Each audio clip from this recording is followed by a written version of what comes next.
Hello everyone, welcome to my channel. कैसे हैं आप सब लोग? आशा है आप सब लोग बहुत स्वस्थ होंगे, प्रसन्न होंगे। जैसा कि आप सब लोग स्क्रीन पर देख रहे हैं, मेरे पास है पहाड़ी नींबू। इन पहाड़ी नींबुओं को हिमाचल प्रदेश में और उत्तराखंड में गलगल के नाम से भी पुकारा जाता है और इनका अचार तो बहुत ही टेस्टी बनता है। तो आज मैं आपके लिए लेके आई हूँ गलगल के खट्टे मीठे अचार की चटपटी और तीखी सी रेसिपी। पहाड़ी नींबुओं को मैंने बहुत ही अच्छी तरीके से धो लिया है और अब हम इन्हें उबालेंगे। उबालना इसलिए है क्योंकि इनका जो छिलका होता है ना, ऊपर का छिलका बहुत मोटा होता है और इसमें कड़वाहट होती है और इसमें जो भी गंदगी होगी वो उबालने से निकल जाएगी। तो यहाँ मैंने एक पतीले में पानी उबलने के लिए चढ़ा दिया है। साथ ही मैं इसमें डाल दूंगी नमक। नमक डालने से क्या होगा, एक तो छिलकों में थोड़ा सा नमकीनपना आ जाएगा, दूसरा उसकी जो गंदगी होगी वो निकल जाएगी और छिलकों में जो कड़वाहट होती है ना, इसके मोटे छिलकों में, वो कड़वाहट भी निकल जाएगी। अब हम इनको पानी में डाल देते हैं उबलने के लिए। मेरे पास 4 गलगल हैं, लेकिन ये भगोना छोटा है तो एक गलगल में दूसरे भगोने में उबालूंगी। इन नींबुओं को हमने कम से कम 10 मिनट तक उबालना है। इससे क्या होगा कि इसका जो ऊपर का जो मोटा छिलका है ना, ये मुलायम पड़ जाएगा और इसकी कड़वाहट भी कम हो जाएगी। दूसरा, इसके अंदर जो गंदगी है छिलकों के अंदर, वो भी निकल जाएगी। अब जब तक ये नींबू उबल रहे हैं, हम मसाले तैयार कर लेते हैं। अब अचार में जो मसाले जाएंगे वो कुछ इस प्रकार हैं। अब यहाँ पे मोटी वाली सौंफ मैंने ली है, ये मैं 4 टीस्पून ले लूँगी यहाँ पे। और सौंफ का बड़ा अहम रोल होता है अचार के अंदर, तो ये 4 टीस्पून मैंने सौंफ ले ली है मोटी वाली। ये 3 टीस्पून मैं साबुत धनिया ले रही हूँ। 2 टीस्पून इसमें जीरा जाएगा। 1 टीस्पून मैं इसमें काली मिर्च डाल रही हूँ। 4-5 लौंग डाल रही हूँ और 4-5 ही हरी इलायची। 1 दालचीनी है जिसको मैं तोड़ के यहाँ डाल रही हूँ। यहाँ पर नींबू भी देखिए कितनी अच्छी तरीके से उबल रहे हैं। अब इन्हें थोड़ा थोड़ा हम उलट पुलट करते रहेंगे ताकि ये गल जाए, इनका छिलका गल जाए, क्योंकि इनका छिलका ना बहुत मोटा है। तो इनको गलाने में मेरे को 10 नहीं बल्कि 15 मिनट लगेंगे। तो 15 मिनट तक हम इनको ऐसे ही उबालेंगे। अब ये जो मसाले मैंने लिए थे ना, इन्हें मैं ड्राई रोस्ट कर लूँगी। अब ये मसालों को देखें, मैंने ड्राई रोस्ट कर लिया है और इनको हमने ना भूनना है ना जलाना है, ऐसे कुछ नहीं करना, बस इनकी नमी निकल जाए इतनी देर तक हमने इनको बस चलाना है। अब ये हो चुका है, मैं गैस की फ्लेम को बंद कर रही हूँ। अब जरा ये मसाला ठंडा हो जाए, उसके बाद मैं इसे ग्राइंड कर लूँगी और दरदरा ही ग्राइंड करना है। यहाँ आप देख सकते हैं नींबू भी अब हो गए हैं और ये नरम पड़ गए हैं। तो अब मैं गैस की फ्लेम को बंद कर रही हूँ। थोड़ी देर इसको गर्म पानी में ही पड़ा रहने दूंगी और उसके बाद हम इन्हें निकाल लेंगे। मसाला भी आप देख सकते हैं मैंने दरदरा पीस लिया है, बहुत ज़्यादा महीन नहीं किया है, दरदरा ही है। इसी तरीके का टेक्सचर हमें चाहिए। इस मसाले को मैं एक बर्तन में निकाल लेती हूँ। इसमें डाल रही हूँ कुटी हुई मिर्चें। मैंने इसमें 2 टीस्पून कुटी हुई लाल मिर्चें डाली हैं। आप अपने हिसाब से डालिएगा, जितना तीखा आप पसंद करते हैं, ज़्यादा पसंद करते हैं तो ज़्यादा डाल लीजिएगा। वैसे भी काफ़ी तीखी हैं मिर्चें जो मैंने डाली हैं। 2 टीस्पून मैं डाल दूंगी इसमें हल्दी। यहाँ मैं अजवाइन डाल रही हूँ। अजवाइन में 1-1.5 टीस्पून डालूंगी। अजवाइन को भूनना नहीं है, उसको ऐसे ही डालना है। अगर उसको भूनते हैं तो जल जाती है, तो इसलिए इसको ऐसे ही डालें। इसका स्वाद तो बहुत ज़्यादा अच्छा होता है और इसको डालना भी बहुत ज़रूरी है, क्योंकि हाजमे के लिए, डाइजेशन के लिए बहुत अच्छी होती है। 1 टीस्पून हम इसमें डालेंगे कलौंजी, इसे मगरेला भी कहते हैं और अनियन सीड कहते हैं। तो ये हम डाल लेंगे। इसे भी हमने भूना नहीं है, इसको ऐसे ही डालना है। और सबसे स्पेशल इंग्रेडिएंट है हींग। हींग मैंने पूरा 1 टीस्पून देखिए ले ली है, वो हम इसमें डाल देते हैं। इन मसालों को अच्छी तरीके से मिला लेते हैं और रख देते हैं साइड में। अब ये देखें हमारे चारों गलगल खूब अच्छी तरीके से, ये देखिए कितने सॉफ्ट हो चुके हैं। आप देख सकते हैं कितनी अच्छी तरीके से ये सॉफ्ट हो चुके हैं। लेकिन अभी हम इनको छुएंगे नहीं, क्योंकि अंदर से बहुत ज़्यादा गर्म है। इनको थोड़ा ठंडा होने देते हैं, उसके बाद हम अगले स्टेप पर चलेंगे। अब आप देख सकते हैं गलगल कितनी अच्छी तरीके से गल चुके हैं। इन्हें मैंने जब पानी से निकाला, उसके बाद मैंने इन्हें बहुत अच्छी तरीके से पोंछ लिया है। अब नमी की कोई भी गुंजाइश नहीं है, बिल्कुल भी मॉइस्चर ना इनके छिलकों के ऊपर होना चाहिए, ना जिस प्लेट में हमने इसको रखा है उस पर होना चाहिए। जिस बर्तन में हम इन्हें काटेंगे उस बर्तन में भी मॉइस्चर बिल्कुल भी नहीं होना चाहिए। बिल्कुल सब कुछ सूखा होना चाहिए। अब हमने इन नींबुओं को काटना है। पहले तो हम इनके 2 टुकड़े कर लेते हैं। ये देखिए बीच में से इस तरीके से कितने आराम से कट रहा है, देखिए, क्योंकि ये जो नींबू हैं वो बहुत अच्छी तरीके से गल चुके हैं। इस तरीके से हम इनके 2-2 हिस्से कर लेंगे हर एक नींबू के। ये देखें कितना बढ़िया इसमें से रस निकल रहा है। ऐसे हम 2 टुकड़े हर नींबू के कर लेंगे। ये देखिए इस तरीके से सारे नींबुओं को हमने 2-2 टुकड़ों में काट लिया है। तो हमारे 4 नींबू कट चुके हैं।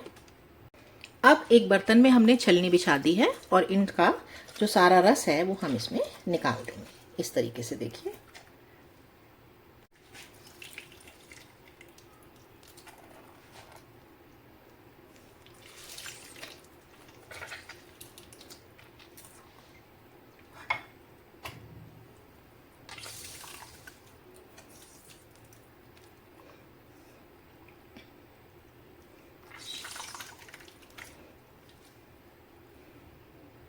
ये देखिए सारे ही नींबुओं का रस हमने निचोड़ लिया है और इसको हम अच्छी तरीके से छान लेंगे। खूब अच्छी तरीके से दबा दबा कर हम इसको छान लेंगे ताकि सारे बीज ऊपर रह जाएं और जो पल्प और जो रस है वो नीचे चला जाए।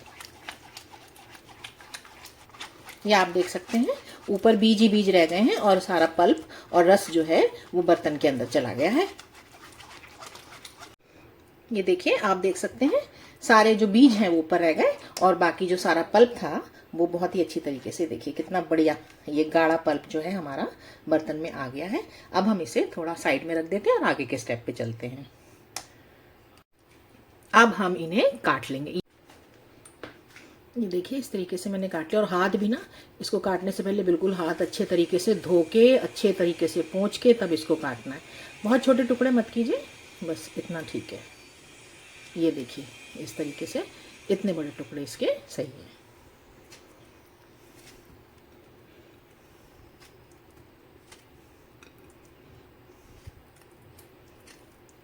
ऐसे ही सारे हम इसको काट लेंगे।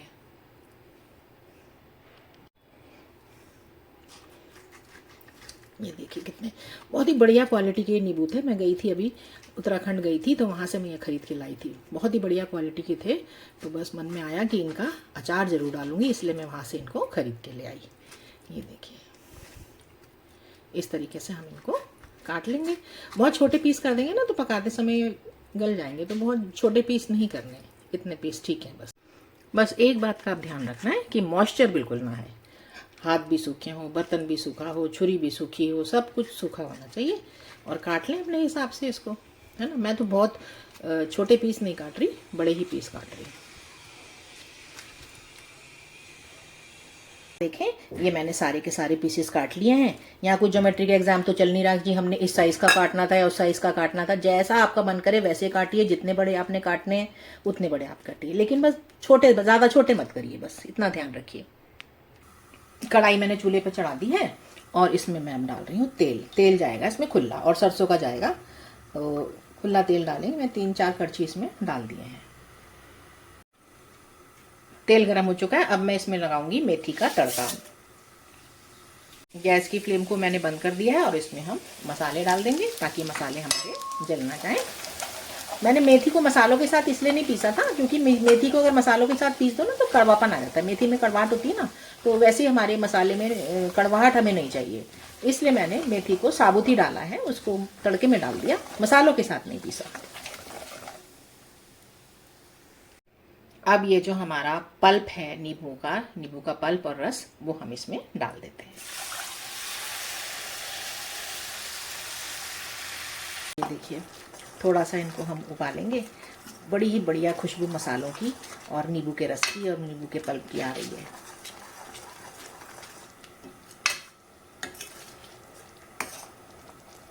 अब हम इसमें डाल देते हैं वो सारे छिलके जो हमने काटे थे नींबू के। ये सारे के सारे हम इसमें मिला देते हैं। अब इन्हें मिला दिया हमने और गैस की फ्लेम को अब बिल्कुल स्लो पर रखना है, ना मीडियम पे करना है ना हाई पे करना है, बिल्कुल स्लो पर रखना है। इस तरीके से अब हम इसमें डालेंगे नमक। मैं इसमें डाल रही हूँ 1 टीस्पून के बराबर काला नमक और 1 टीस्पून भर के यहाँ मैं पहाड़ी नमक डाल रही हूँ। और अचार में एक अच्छा सा कलर लाने के लिए इसमें डाल देती हूँ देगी मिर्च। ये जो मैंने नींबू यूज़ किए हैं अचार में, ये टोटल थे 2 किलो से ऊपर। 4 नींबू थे बड़े बड़े, क्योंकि पहाड़ी नींबू हैं, वेट इनका ज़्यादा है, तो ये 2 किलो से ऊपर थे। तो मैं इसमें अब डालूंगी 300 ग्राम गुड़। ये गुड़ भी ऑर्गेनिक है, मैं वहीं से खरीद के लाई थी, उत्तराखंड से ही। ये भी मैं इसमें डाल दे रही हूँ और ये सब अब एक साथ पकेगा। गुड़ गल जाएगा थोड़ी देर में इसी के साथ। आँच हमने बिल्कुल स्लो पर रखनी है। यदि आप चाहें तो आप गुड़ की जगह चीनी का इस्तेमाल भी कर सकती हैं या शक्कर का इस्तेमाल भी कर सकते हैं। ऐसी कोई कंपल्शन नहीं है कि गुड़ ही डालना है, गुड़ की जगह आप चीनी यूज़ कर लीजिए। अब इस अचार को हमने स्लो आंच पर कम से कम 10 मिनट तक पकाना है।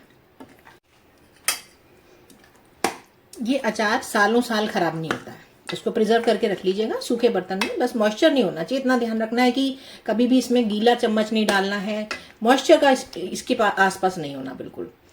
और ये सालों साल चलता है, बिल्कुल भी खराब नहीं होता। जितना पुराना होता जाता है उतना स्वादिष्ट होता जाता है और बिल्कुल ऐसा हो जाएगा। अभी आप इसको देख रहे हैं ना, बिल्कुल रनिंग कंडीशन में, लेकिन जब ये ठंडा हो जाएगा ना तो बिल्कुल ऐसा हो जाएगा जैसे जैम। अब ये देखिए कैसे नींबू उबल रहे हैं रस के अंदर और कितने सुंदर दिख रहे हैं। ये देखिए कितना सुंदर इसका टेक्सचर आया है।